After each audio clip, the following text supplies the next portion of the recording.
Soy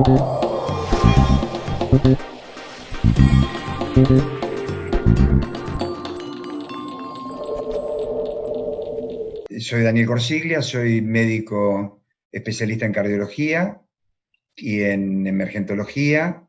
Actualmente estoy haciendo algunas tareas de asesoramiento al SAME de La Plata en esta nueva etapa, y teniendo en cuenta mi relación con la emergentología y con la gestión, me puse a disposición de la Secretaría de Salud del municipio para apoyar en lo que ellos necesitaran, y un poco la tarea se fue desarrollando a través del SAME. Empezamos a hacer un grupo de trabajo para COVID, entrenando a una cantidad de personas que iban a ser algo así como radiooperadores para COVID. Eso después se iba a implementar en el sistema que tienen ellos, pero bueno, la tarea nuestra, incluso con la ayuda de Marisa Cobos, que es infectóloga, de Marta Michan, le hicimos un entrenamiento y hicimos un protocolo. Ellas hicieron un protocolo y nosotros lo hablamos, del manejo, digamos, la respuesta que tenía que tener un centro operativo al pedido de las personas. Es un poco surgió porque había alguna dificultad, la gente llamaba al 148, que es de provincia, y a veces cuando no tenía la respuesta que esperaba o no se conectaba por alguna razón, llamaba al 107. Entonces nos pareció razonable tener una alternativa para que el 107 no se sobrecargara, y entrenamos este grupo de gente que están trabajando, bueno, y realmente me parece que lo están haciendo bien, muy comprometidos. Esa fue, digamos, la tarea inicial. Todos los programas de prevención, de promoción de la salud, generan un impacto que equivale, un impacto favorable o desfavorable, ¿no?, a un 3% por año. Quiere decir que yo en 10 años voy a tener un impacto positivo o negativo del orden del 30%.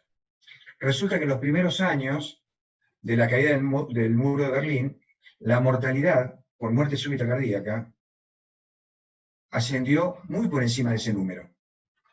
Quiere decir que había factores que iban más allá del cambio de dieta, del cambio de manejo social. Tenía que ver con el impacto que había tenido precisamente el cambio social de gobierno en la gente acostumbrada a un modelo.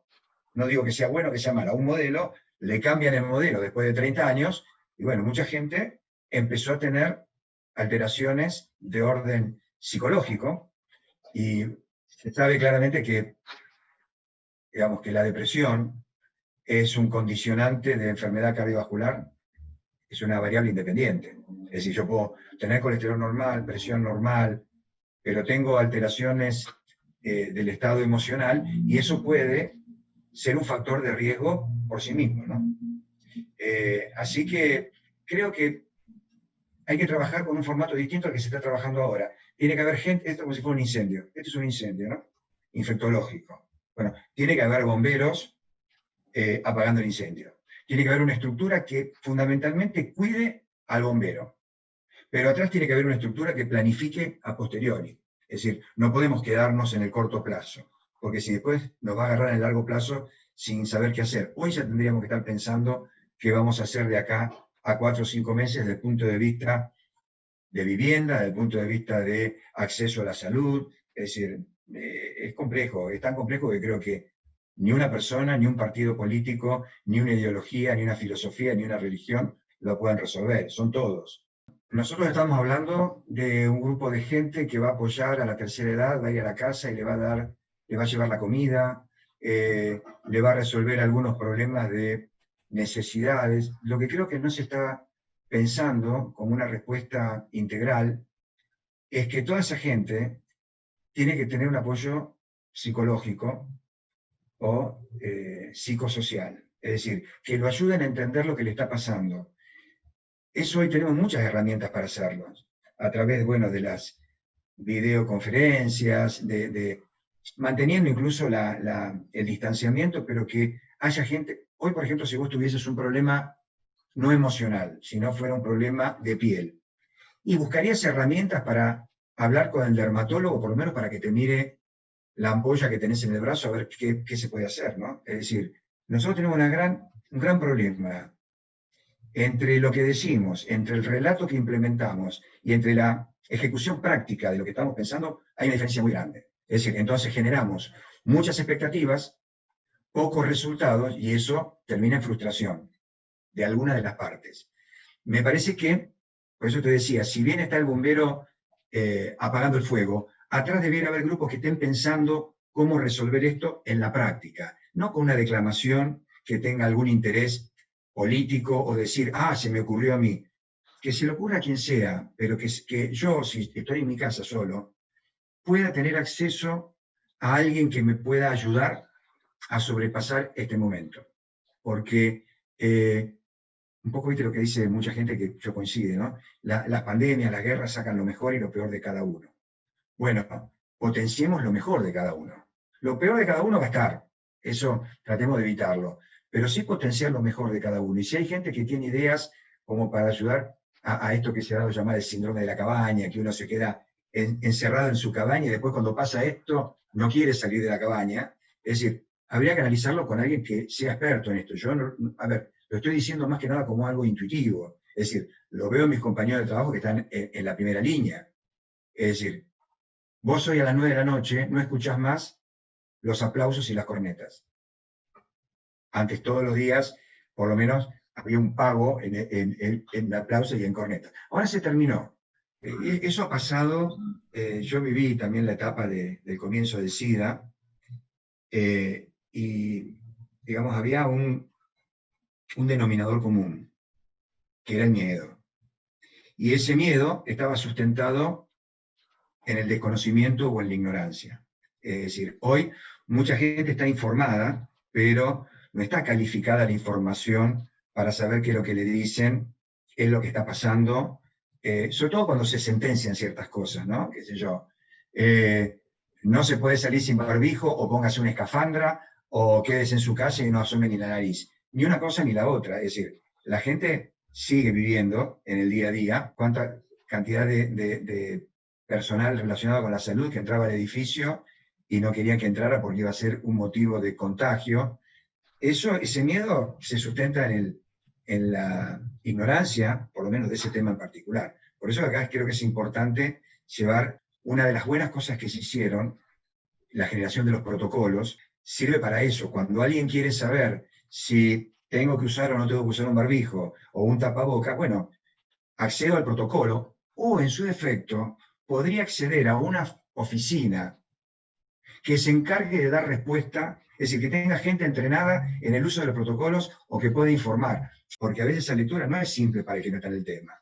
En determinados ámbitos, sobre todo cuando uno va a hisopar, en el caso de terapia intensiva o en los equipos de reanimación, la producción de aerosoles es lo que aumenta la posibilidad de contagio en una persona que no está adecuadamente protegida.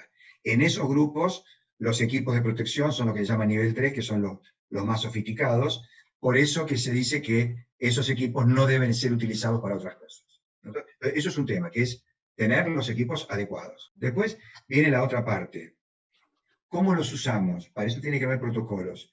Y la tercera parte es que los protocolos tienen que adaptarse a cada situación particular y en esa situación particular tienen que intervenir aquellos que usan los equipos. Es decir, acá tengo que tener al especialista que me diga, este es el equipo adecuado, que me esté diciendo, esto lo tenés que usar en tal condición, y después te estoy preguntando, bueno, ¿y cómo es el desarrollo normal de tu tarea? ¿Cómo lo usás? Yo empecé a hacer medicina cuando no existía la ecocardiografía. Todo era el estetoscopio. Entonces, si el estetoscopio no se puede resolver, no le puede decir a un paciente por teléfono, póngase el estetoscopio y yo voy a ver si tiene un soplo o no. Es decir, hay cosas que llamarlo de medicina, yo lo llamaría asesoramiento sanitario a distancia, sirven, y sirven mucho, pero no para ciertas cosas. Ahí hay que tener sentido común.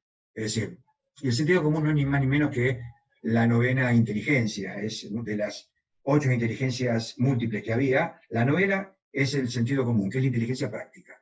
Es sentarse y decir, esto funciona, esto no funciona. Y si no funciona, bueno, hablemos con los expertos y que nos digan cómo funciona. A veces vos ves cosas que, vos fíjate, antes había un paro cardíaco y yo me tiraba de cabeza sin preguntar nada. En este momento, hasta por el hecho de proteger al personal de salud, que no puede enfermarse o no debe enfermarse, el protocolo cambió.